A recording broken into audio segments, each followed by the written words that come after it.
નમસ્કાર. કેમ છો વિદ્યાર્થી મિત્રો? હવે જુઓ, પ્રકરણ નંબર 8માં ધોરણ 12 વિષય વાણિજ્ય વ્યવસ્થા અને સંચાલનમાં પ્રકરણ નંબર 8 નાણાકીય સંચાલન. નાણાકીય સંચાલન અંતર્ગત આપણે અત્યાર સુધી નાણાકીય સંચાલનના હેતુઓ, નાણાકીય સંચાલન એ શું છે, એનું મહત્ત્વ અને વિવિધ નાણાકીય નિર્ણયો, એમાં ધિરાણ સંબંધિત, રોકાણ સંબંધિત અને ડિવિડન્ડ સંબંધિત નિર્ણયોની ચર્ચા કરી. વિદ્યાર્થી મિત્રો, કોઈપણ કંપની હોય એનામાં કોઈપણ નાણાકીય પ્લાનિંગ, ફાઇનાન્શિયલ પ્લાનિંગ કે નાણાકીય યોજનાઓ ઘડવાની હોય તો એના માટે મુખ્યત્વે બે પ્રશ્નો ખૂબ જ મહત્ત્વના પાસા છે. એક તો મૂડીની જરૂરિયાત અને બીજું ક્યાંથી મળશે, from where we can get fund for our business. તો આજે આપણે વાત કરીએ છીએ કેપિટલ સ્ટ્રક્ચર, મૂડી માળખું. મૂડી માળખું એ શું છે? આદર્શ મૂડી માળખાની લાક્ષણિકતાઓ એક 3 માર્કનો પ્રશ્ન, ટૂંકનો સ્વરૂપનો, અર્થ અને લક્ષણો સાથે પણ પૂછાય. મૂડી માળખાના વિવિધ પ્રકારો જેની આપણે અગાઉ પણ ચર્ચા કરી. ત્યાં મૂડી માળખું મુખ્યત્વે 4 સ્વરૂપનું હોઈ શકે: ફક્ત ઇક્વિટીનું, ઇક્વિટી સાથે પ્રેફરન્સનું, ઇક્વિટી સાથે ડિબેન્ચરનું અને ઇક્વિટી સાથે પ્રેફરન્સ અને ડિબેન્ચરનું. આવી રીતે 4 સ્વરૂપના મૂડી માળખા હોઈ શકે. એ સિવાય આપણે મૂડી માળખાને અસર કરતા પરિબળોની ચર્ચા કરીશું. એમાં આંતરિક પરિબળો અને બાહ્ય પરિબળો, આ બંને પરિબળોની ચર્ચા પણ કરવાની છે. તો શરૂઆત કરીએ છીએ કેપિટલ સ્ટ્રક્ચર, મૂડી માળખું. અહીંયા હમણાં જ આપણે વાત કરી કે કંપની જુદા જુદા પ્રાપ્તિ સ્થાનોમાંથી મૂડી ભંડોળ મેળવે, વિવિધ પ્રકારની જામીનગીરીઓ જેવી કે ઇક્વિટી, પ્રેફરન્સ, ડિબેન્ચર બહાર પાડીને મૂડી પ્રાપ્ત કરે. વિવિધ જામીનગીરીઓ કેટલા પ્રમાણમાં બહાર પાડવી તેનો નિર્ણય એ નાણાકીય સંચાલકે કરવાનો છે, એટલે કે ફાઇનાન્સ મેનેજરની એ જવાબદારી છે. મૂડી માળખું એ શું છે? મૂડી માળખું એ મૂડી પ્રાપ્તિના જુદા જુદા સ્થાન જેવા કે equity share, preference share, debenture, અનામત કે લોન ભંડોળનું મિશ્રણ. ગેસ્ટનબર્ગે કહ્યું છે કે જામીનગીરીઓના પ્રકાર અંગેના નિર્ણયો એ કંપનીના મૂડી માળખામાં પ્રતિબિંબિત થાય છે. એટલે કે તમે મૂડી ઊભી કરવા માટે કયા કયા પ્રાપ્તિ સ્થાનોનો ઉપયોગ કરો છો એ તમારું મૂડી માળખું સ્પષ્ટ કરે છે. આપણે એની વ્યાખ્યાઓમાં સરળ શબ્દોમાં આપેલી છે, એ સરળ છે, ઇઝી છે, એ જ વ્યાખ્યા કરવાની છે. મૂડી માળખું એટલે કંપનીએ તેની જરૂરી મૂડી ઊભી કરવા માટે ઉપયોગમાં લીધેલા જુદા જુદા પ્રાપ્તિ સ્થાનોનું મિશ્રણ. પ્રાપ્તિ સ્થાનો કયા કયા હોઈ શકે? હમણાં જ આપણે વાત કરી. તે ઇક્વિટી શેર હોઈ શકે, તે પ્રેફરન્સ શેર હોઈ શકે, તે ડિબેન્ચરવાળું માળખું હોઈ શકે કે ઇક્વિટી, પ્રેફરન્સ અને ડિબેન્ચરવાળું હોઈ શકે. તો મૂડી માળખું એટલે કંપનીએ તેની જરૂરી મૂડી ઊભી કરવા માટે ઉપયોગમાં લીધેલા જુદા જુદા પ્રાપ્તિ સ્થાનોનું મિશ્રણ એટલે મૂડી માળખું. હોગલેન્ડે કહ્યું છે, હોગલેન્ડના મતે પણ મૂડી માળખું એટલે નાણાં ઊભા કરવા માટે કંપનીએ બહાર પાડેલ જામીનગીરીઓ અને ઉપયોગમાં લીધેલા વિવિધ પ્રાપ્તિ સ્થાનોનો વિસ્તાર અને તેમની વચ્ચેનું પ્રમાણ. તો વિદ્યાર્થી મિત્રો, મૂડી માળખું એટલે શું અને મૂડી માળખાની લાક્ષણિકતાઓ. મેં તમને હમણાં જ કહ્યું 3 માર્ક્સનો આ એક પ્રશ્ન છે કે જે ડી વિભાગમાં પૂછાતો હોય છે. આપણે મૂડી માળખાની વિવિધ લાક્ષણિકતાઓની વાત કરીએ તો પહેલું લક્ષણ સરળતા. ઓછામાં ઓછા પ્રકારની જામીનગીરીઓ બહાર પાડવામાં આવે તો વહીવટી દ્રષ્ટિએ મૂડી માળખું સરળ બને. ઓછામાં ઓછી જામીનગીરીઓ એટલે કાં તો ફક્ત ઇક્વિટીવાળું મૂડી માળખું રાખો, કાં તો ફક્ત પ્રેફરન્સ અને ઇક્વિટીવાળું મૂડી માળખું રાખો, કાં તો પ્રેફરન્સ સિવાયનું ઇક્વિટી અને ડિબેન્ચરવાળું મૂડી માળખું રાખો. આ બધામાં પહેલું મૂડી માળખું જે કહ્યું ફક્ત ઇક્વિટી શેરનું એ એકદમ સરળ છે. બીજું લક્ષણ નફાકારકતા, પ્રોફિટેબિલિટી. કંપનીનો નફો ઇષ્ટતમ રહે. ઇષ્ટતમ એટલે મહત્તમ, મેક્સિમાઇઝેશન. કંપનીનો નફો મહત્તમ રહે તે રીતે મૂડી માળખાની યોજના હોવી જોઈએ. એટલે કે તમે માલિકીની મૂડીનો હિસ્સો વધારે રાખશો તો નફો વધારે થવાથી તમારે ડિવિડન્ડ વેચવું પડશે, પણ ઓછીની મૂડી હશે તો નિર્ધારિત દરોએ વ્યાજ ચૂકવવું પડશે. તો બંનેની સરખામણી કરીને કયું ફાયદાકારક રહેશે કે જે આપણી નફાકારકતાને ઊંચી રાખે, તો એ પ્રકારનું મૂડી માળખું આપણે પસંદ કરવાનું છે. ત્રીજું લક્ષણ છે એડિક્વેટ ફાઇનાન્સ, નાણાંની પર્યાપ્તતા. મૂડી માળખામાં વિવિધ પ્રાપ્તિ સ્થાનોનું સંયોજન એવી રીતે કરવું જોઈએ જેથી કરી તમને જોઈતા નાણાં તાત્કાલિક મળી રહે. એ પછી ઇક્વિટી શેર હોય, પ્રેફરન્સ શેર હોય કે ડિબેન્ચર હોય, પણ તમે સંયોજન એવું કરો કે જ્યારે જ્યારે જેટલી રિક્વાયરમેન્ટ હોય એટલું ફંડ તમને તાત્કાલિક મળી રહે. પરિવર્તનશીલતા. કંપનીનું મૂડી માળખું પરિવર્તનશીલ હોવું જોઈએ. પરિવર્તનશીલ એટલે શું કે અમુક સમય અને સંજોગો તેમજ પરિસ્થિતિ અનુસાર આપણે મૂડી માળખામાં ફેરફાર કરી શકીએ. દાખલા તરીકે માત્ર ઇક્વિટી શેરવાળું મૂડી માળખું હોય તો આપણે એમાં પ્રેફરન્સ અથવા તો ડિબેન્ચર એડ કરી શકીએ. તો એ પરિવર્તનશીલ મૂડી માળખું એ કંપનીનું અગત્યનું મૂડી માળખાનું લક્ષણ છે અને જરૂરિયાત પ્રમાણે આપણે એમાં ફેરફાર પણ કરી શકીએ એવું હોવું જોઈએ. પાંચમું લક્ષણ કરકસર. મૂડી માળખામાં વિવિધ પ્રાપ્તિ સ્થાનોનું સંયોજન જ એવી રીતે કરો કે જેથી કરી મૂડીની પડતર લઘુત્તમ થાય. મિત્રો, મૂડીની પડતર એટલે શું? મૂડી મેળવવા માટે થતો ખર્ચ. હવે તમે ઇક્વિટી બહાર પાડો કે ડિબેન્ચર બહાર પાડો કે પ્રેફરન્સ બહાર પાડો, પણ બહાર પાડવાનો જે ખર્ચ છે એ પછી ઓછીની મૂડી હોય કે માલિકીની મૂડી હોય એ ઓછામાં ઓછો થવો જોઈએ. એવું મૂડી માળખું પસંદ કરો, એવું સંયોજન પસંદ કરો. સમતુલા, બેલેન્સ.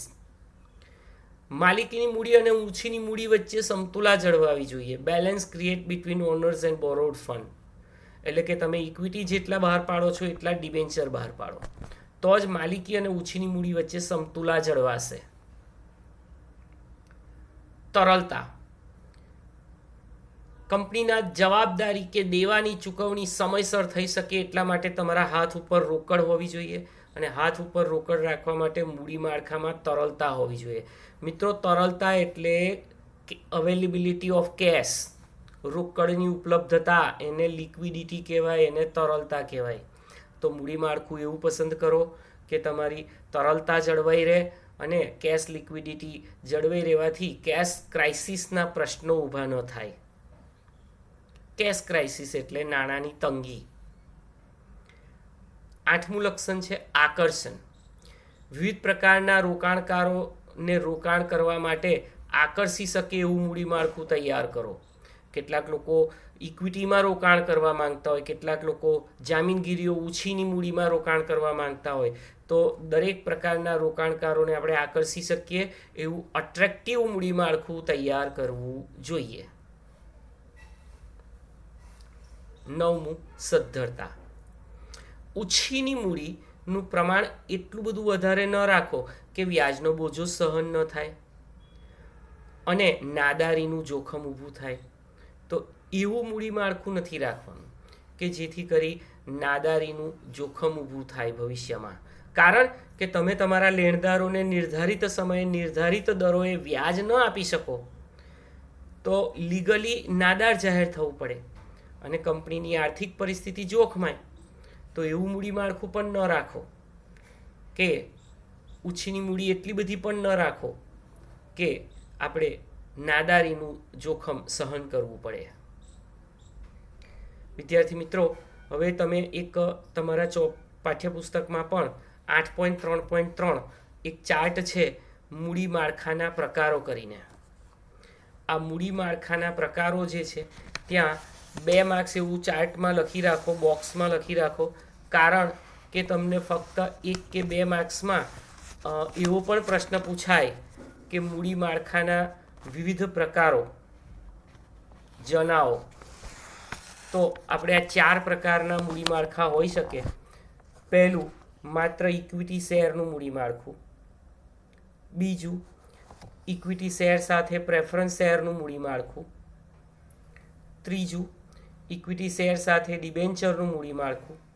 અને ચોથું, ઇક્વિટી, પ્રેફરન્સ અને ડિબેન્ચર 3 પ્રકારના પ્રાપ્તિ સ્થાનોનો સમાવેશ કરતું 4થા પ્રકારનું મૂડી માળખું.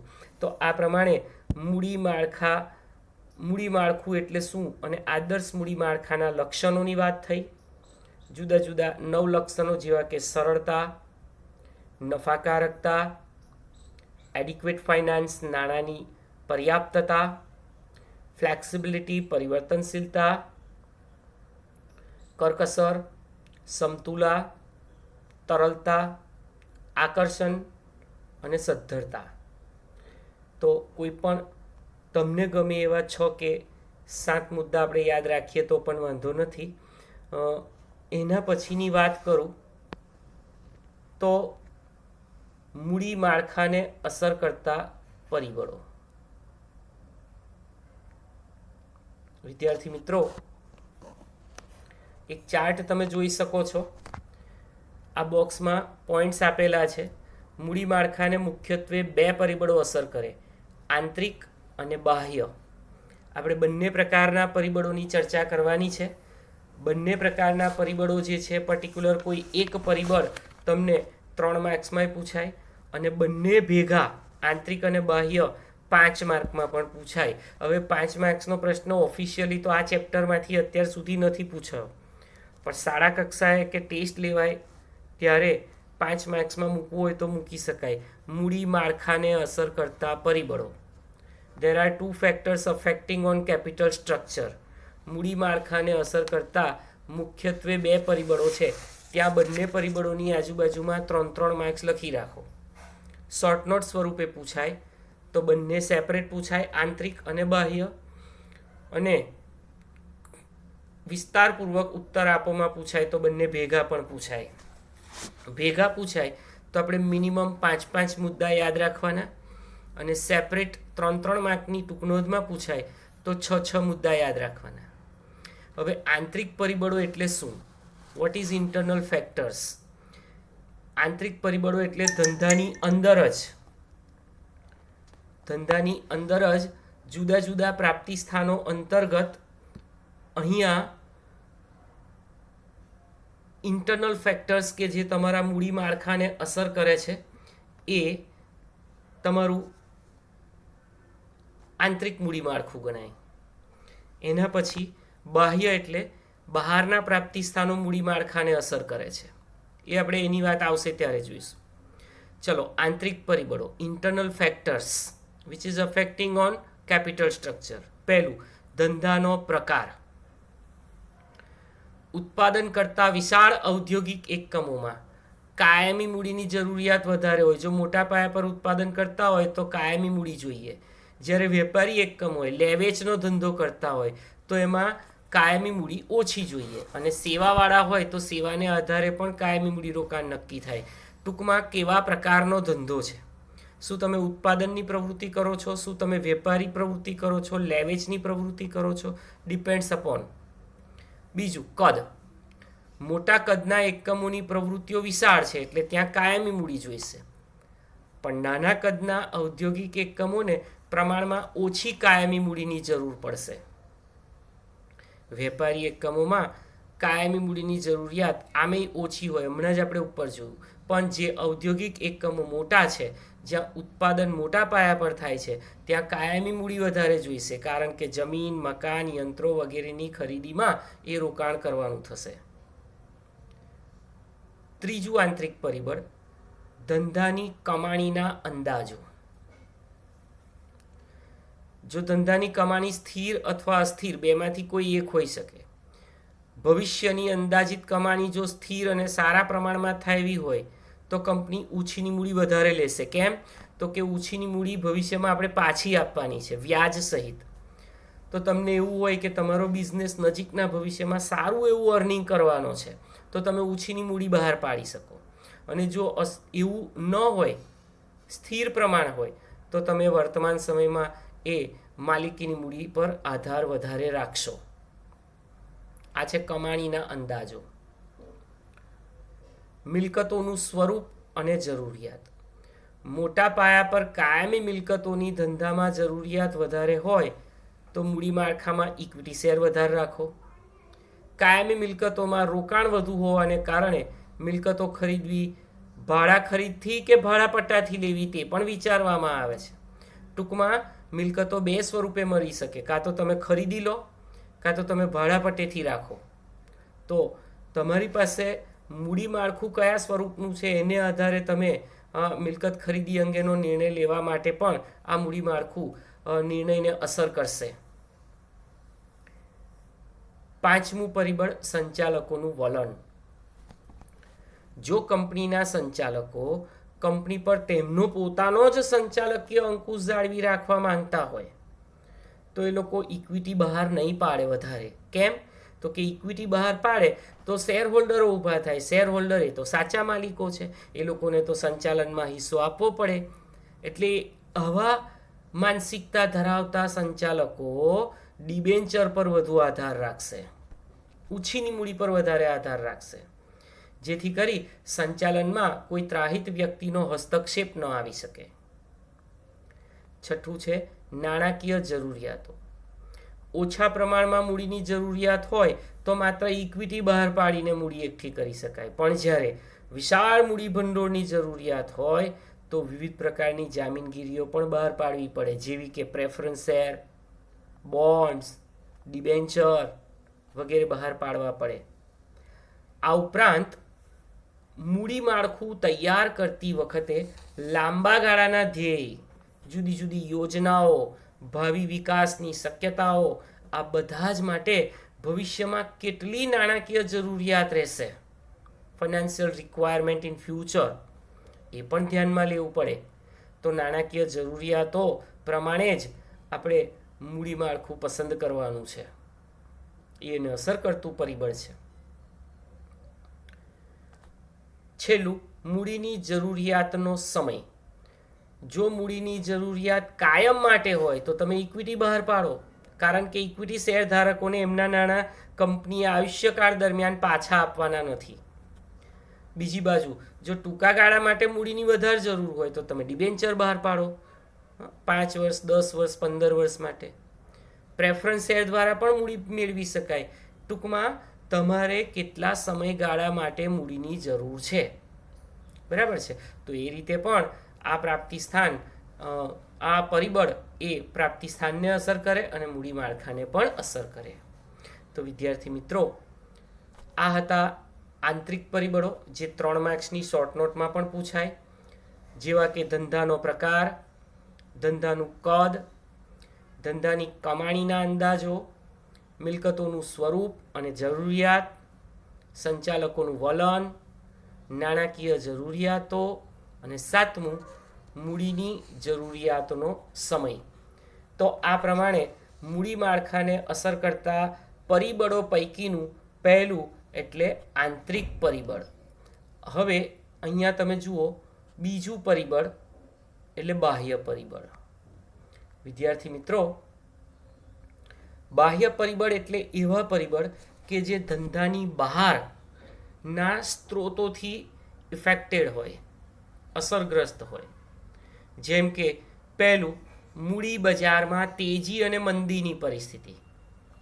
મંદીના સમયમાં રોકાણકારો વ્યાજની સ્થિર આવક માટે ઇક્વિટીમાં નહીં પણ ડિબેન્ચરમાં રોકશે, કારણ કે બજારમાં મંદી છે એટલે લોકો ઇક્વિટીમાં નહીં રોકે. પણ તેજીનો સમય આવશે તો તેજીમાં એ લોકો ઊંચા ડિવિડન્ડની અપેક્ષાએ ઇક્વિટીમાં જ રોકાણ કરવાનું પસંદ કરશે. વિદ્યાર્થી મિત્રો, અત્યારે એક કંપનીનો આઈપીઓ ઇસ્યુ થયો છે 7મી સપ્ટેમ્બરથી 9મી સપ્ટેમ્બર સુધી. 166 રૂપિયાનો એક એવા 90 શેર આપવાના છે. આ શેર ઉપર 110 થી 125 રૂપિયા સુધીનું પ્રીમિયમ બોલાય છે. એટલે જ્યારે 10 દિવસ પછી આ શેર લિસ્ટિંગ થશે ત્યારે એની કિંમત 166 વત્તા 110, 277 થી 300 રૂપિયા થશે. એટલે જે લોકોએ 90 શેર 166 રૂપિયા લેખે ખરીદ્યા છે એ લોકોને 90 શેરની કિંમત એમના ડીમેટ એકાઉન્ટમાં 270થી 300 રૂપિયા જેટલી મળશે. તો આવું આ ઊંચું ડિવિડન્ડ મળે, વર્ષે નફો થાય એમાં ડિવિડન્ડ વધારે મળે તો ઇક્વિટીમાં વધારે રોકશે. મૂડી માળખાની રચનાનો આધાર મૂડી બજારના પ્રવર્તમાન વલણો ઉપર રહેલો છે. કેવા વલણો છે? તેજી છે કે મંદી છે? આ બે પ્રકારના વલણો હોઈ શકે. બીજું બાહ્ય પરિબળ પ્રવર્તમાન વ્યાજ દર. મૂડી બજારમાં પ્રવર્તમાન વ્યાજનો દર ઊંચો હોય તો ઇક્વિટી બહાર પાડીને ભંડોળ મેળવવાનું વલણ રહેશે, કારણ કે વ્યાજ દર ઊંચો છે એટલે ઉછીની મૂડી પોસાય નહીં. ઉછીની મૂડી પર વધુ વ્યાજની ચૂકવણી કંપની માટે બોજારૂપ બને છે. એટલે પ્રવર્તમાન વ્યાજ દર ઓછા હોય તો મૂડી માળખામાં ડિબેન્ચરને પણ સ્થાન આપવામાં આવે છે. બજારમાં વ્યાજ દર નીચા જાય, આરબીઆઈ દ્વારા નીચા વ્યાજ દર જાહેર કરવામાં આવ્યા હોય, જામીનગીરીઓ પર નીચું વ્યાજ જતું હોય તો પછી કંપની માલિકીની મૂડીની સાથે સાથે ઉછીની મૂડીનું પ્રમાણ પણ જાળવશે. ત્રીજું પરિબળ મૂડી પડતરની જામીનગીરીઓ બહાર પાડવાનો ખર્ચ. કંપની મૂડી ઊભી કરવા માટે જામીનગીરીઓ બહાર પાડે ત્યારે વિજ્ઞાપન પત્ર બહાર પાડવું પડે. વિદ્યાર્થી મિત્રો, વિજ્ઞાપન પત્ર એટલે શું? કંપનીની જામીનગીરીઓ ખરીદવા માટે જાહેર જનતાને આપવામાં આવતું આમંત્રણ એટલે વિજ્ઞાપન. વિજ્ઞાપન એટલે જાહેરાત. પછી બાંહેધરી કમિશન. આપણે બેંકના ચેપ્ટર્સમાં ભણી ગયેલા છીએ. બાંહેધરી દલાલની સેવા. તમારા શેર નહીં વેચાય તો એ લોકો વેચી આપશે એવી બાંહેધરી આપે, બદલામાં કમિશન લે, જેને બાંહેધરી કમિશન કહે છે. દલાલી. આ બધા જ ખર્ચા આપણે કરવા પડે. હવે જેમ આ ખર્ચા વધે તેમ તેમ મૂડી મેળવવાની પડતર પણ વધતી જાય. વિવિધ પ્રકારની જામીનગીરીઓ બહાર પાડવામાં ખર્ચા પણ જુદા જુદા હોય. ડિબેન્ચર બહાર પાડવાનો ખર્ચ અન્ય જામીનગીરીઓ બહાર પાડવાની સરખામણીએ ઓછો આવે છે.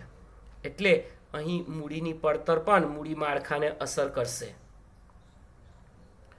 ચોથું બાહ્ય પરિબળ કાનૂની નિયંત્રણો.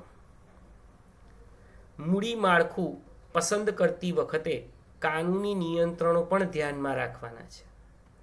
કંપની ધારા પ્રમાણે જામીનગીરીઓ બહાર પાડી મૂડી ભંડોળ મેળવતી કંપનીએ ઇક્વિટી ફરજિયાત બહાર પાડવા પડે. યાદ રાખજો, ફરજિયાત ઇક્વિટી બહાર પાડવા પડે.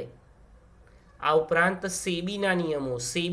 સેબીનું આખું નામ securities and exchange board of India લખી લેવાનું છે. Securities and exchange board of India, SEBI. SECURITIES, securities, and exchange, EXCHANGE, exchange, BOARD, board, of INDIA, India. સેબીનું આખું નામ પૂછાય છે પરીક્ષામાં. આરબીઆઈ, રિઝર્વ બેંક ઓફ ઇન્ડિયાના નિયમો અને કંપની ધારાની જોગવાઈઓ, 2013ના નવા કંપની ધારાની જોગવાઈઓ એને પણ ધ્યાનમાં લેવી પડે. આ બધા કાનૂની નિયંત્રણો છે, લીગલ રેગ્યુલેશન્સ, જેને આપણે ફોલો કરવા પડે. We have to follow all the legal regulations created by the law and government as well. પાંચમું પરિબળ છે કરવેરાની નીતિ. કરવેરાનું પ્રમાણ ઊંચું હોય તો કંપની ડિબેન્ચર બહાર પાડી વધુ મૂડી ભંડોળ મેળવવાનું વલણ રાખશે. કેમ એવું? તો કે ડિબેન્ચર ઉપર જે વ્યાજ ચૂકવાશે એ રકમ કરવેરાના હેતુ માટે આવકમાંથી મજરે મળશે, કપાત તરીકે ડિડક્ટ થઈને.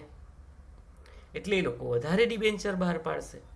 એ જ પ્રમાણે ડિવિડન્ડની આવક કરમુક્ત હોય કે ડિવિડન્ડની આવક પર નીચા દરે કર વસૂલાતો હોય તો સ્વાભાવિક છે કે રોકાણકારો ઇક્વિટી શેર વધુ ખરીદશે અને આપણને એટલે કંપનીને સરળતાથી ઇક્વિટી મૂડી મળી રહેશે. તો કરવેરાની નીતિ પણ તમારા મૂડી માળખાને અસર કરશે. છઠ્ઠું છે સંસ્થાકીય રોકાણકારો, ઇન્સ્ટિટ્યુશનલ ઇન્વેસ્ટર્સ. વીમા કંપનીઓ, બેન્કો, રાજ્ય અને કેન્દ્ર સરકાર આ બધાની નાણાકીય સંસ્થાઓ તેમના સ્થાપિત નિયમો, એમને નક્કી કરેલા રૂલ્સ અને રેગ્યુલેશન શરતોને આધીન રહી કંપનીના શેર અને ડિબેન્ચરમાં એ લોકો રોકાણ કરે છે. મૂડી માળખાની રચના જ્યારે પણ આપણે કરીએ ત્યારે એમાં ફેરફાર કરીએ ત્યારે આ બધી સંસ્થાના વલણો અને શરતોની પણ વિચારણા કરો. જો એ લોકોના ઉદાર વલણ હોય, ઉદાર શરતો હોય, તેઓ વધુને વધુ ઇન્વેસ્ટમેન્ટ કરવા માટે તૈયાર હોય તો આપણે ઇક્વિટી બહાર પાડવી જોઈએ, જેથી કરીને મોટા પાયા પર મૂડી મળી રહે માલિકીની. બરાબર છે.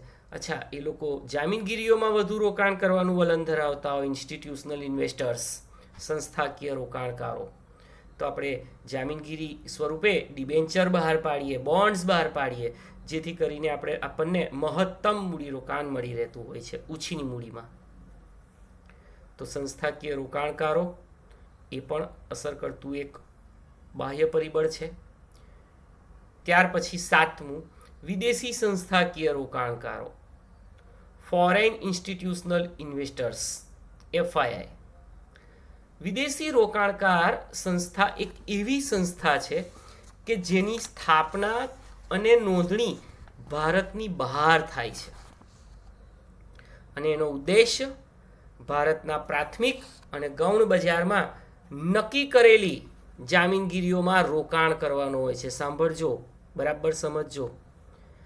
આ સંસ્થાકીય રોકાણકારો કે જેઓની સ્થાપના અને રજિસ્ટ્રેશન ભારતની બહાર બીજા દેશમાં થયું છે, પણ એનો હેતુ, એનો ઉદ્દેશ્ય ભારતના જ પ્રાથમિક અને ગૌણ બજારમાં નિયત કરેલી જામીનગીરીઓ એટલે કે શેર, ડિબેન્ચર, બોન્ડ્સ એ વગેરેમાં રોકાણ કરવાનો એનો હેતુ હોય છે.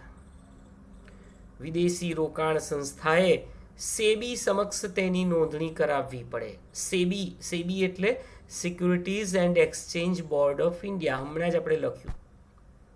આવી સંસ્થાઓને ભારતીય કંપનીના શેર, ડિબેન્ચર ખરીદવાની મંજૂરી આપવામાં આવેલી છે ભારત સરકાર તરફથી, અને આપણા કાનૂની નિયમનો અને નિયંત્રણો જે છે એમાં પણ એ છૂટછાટ આપવામાં આવેલી છે કે વિદેશી સંસ્થાકીય રોકાણકારો ભારતીય કંપનીના એકમોમાં એની જામીનગીરીઓની અંદર એ સીધું રોકાણ કરી શકે. યાદ કરો મિત્રો, એને આપણે FDI કહીએ છીએ. FDI, ફોરેન ડાયરેક્ટ ઇન્વેસ્ટમેન્ટ, વિદેશી પ્રત્યક્ષ મૂડીરોકાણ, જે ધોરણ 11માં આપણે ઇકોનોમિક્સની અંદર પણ ભણી ગયેલા છીએ. તો વિદ્યાર્થી મિત્રો, આ હતા બાહ્ય પરિબળો. હું મુદ્દા રિપીટ કરું છું. પહેલું, મૂડી બજારમાં તેજી અને મંદીની પરિસ્થિતિ. બીજું, બજારમાં પ્રવર્તમાન વ્યાજદર. ત્રીજું, મૂડી પડતર જામીનગીરી બહાર પાડવાનો ખર્ચ. ચોથું, કાનૂની નિયંત્રણો. પાંચમું, કરવેરાની નીતિ. છઠ્ઠું, સંસ્થાકીય રોકાણકારો. અને સાતમું, વિદેશી સંસ્થાકીય રોકાણકારો. આ આપણા મૂડી માળખાને અસર કરતા બાહ્ય પરિબળો હતા. હવે આપણે આગળ જે જોવાના છે એ કન્ટેન્ટની વાત કરીએ તો કાર્યશીલ મૂડી એટલે શું, ચોખ્ખી કાર્યશીલ મૂડી અને કુલ કાર્યશીલ મૂડી વચ્ચે તફાવત, કાર્યશીલ મૂડીની લાક્ષણિકતાઓ, અને સૌથી અગત્યનો પ્રશ્ન, કાર્યશીલ મૂડીને અસર કરતા પરિબળો. એ સિવાય કાયમી મૂડી, એના લક્ષણો, કાયમી મૂડીની જરૂરિયાતને અસર કરતા પરિબળો, અને આ ચેપ્ટરનો અગત્યનો ડી વિભાગનો 3 માર્કનો પ્રશ્ન, કાયમી મૂડી અને કાર્યશીલ મૂડી વચ્ચેનો તફાવત. તો આટલું આ ચેપ્ટરમાં હજી કન્ટેન્ટ આપણે આગળ જોવાનું છે. તમારે હોમવર્કમાં મૂડી માળખાના અર્થ અને લક્ષણો પૈકી લક્ષણો લખી અને મૂડી માળખાને અસર કરતા પરિબળો, જે તમારા સ્વાધ્યાયમાં 5મા પ્રશ્નની અંદર બીજો પ્રશ્ન, એટલે કે વિસ્તારપૂર્વક ઉત્તર આપોમાં બીજો પ્રશ્ન છે કે ભાઈ મૂડી માળખાને અસર કરતા પરિબળો સમજાવો. એટલે તમારે આંતરિક પરિબળ અને બાહ્ય પરિબળ બંને પરિબળો સાથ આપેલા છે. મિનિમમ આપણે પરીક્ષા માટે 6 તૈયાર કરીશું, કેમ કે એકલા આંતરિક અથવા એકલા બાહ્ય પૂછાય તો પણ આપણે 6 મુદ્દા તો સમજૂતી સાથે આપવા જ પડે. Thank you.